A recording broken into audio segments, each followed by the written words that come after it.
Investigators from Nellis Air Force Base and the National Transportation Safety Board have been dispatched to scour the crash site for clues. This is the jet that went down, a Dassault Aviation Mirage F-1 jet. It's a French fighter and attack aircraft. The company operating the aircraft, Draken, was contracted with Nellis Air Force Base, where the jet had taken off. Fox 5's Drew Andre is live near the scene of the crash, where investigators tonight, they're all still working to find out what caused this plane to go down.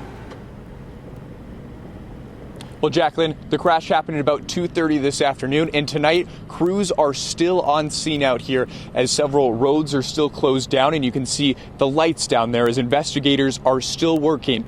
And today was a shock for residents in this quiet neighborhood. Is right below you. That's the wing. An F-1 jet up in flames in a plume of smoke as witnesses ran over to the terrifying sight. Hey, call out if you can hear us.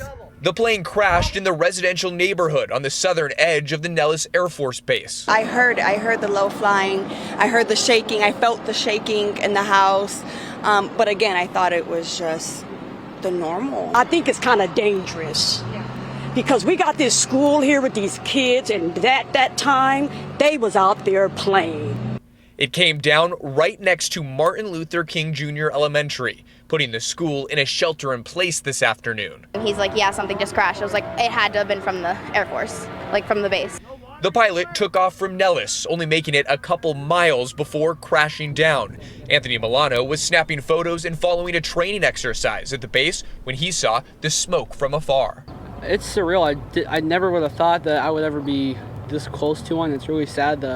My main goal is I'm trying to go into the Air Force Academy and be a fighter pilot someday myself. So seeing that happen firsthand, it really puts into perspective the seriousness of the job. Early this evening, a funeral van arrived at the scene of the crash.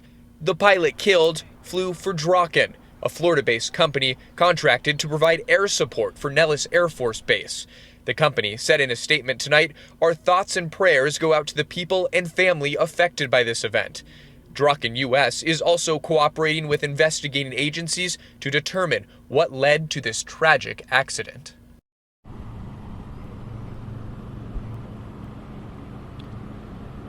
And the FAA and Air Force are leading this investigation into what is the possible cause of this crash. I'm Drew Andre, Fox 5 News, local, Las Vegas.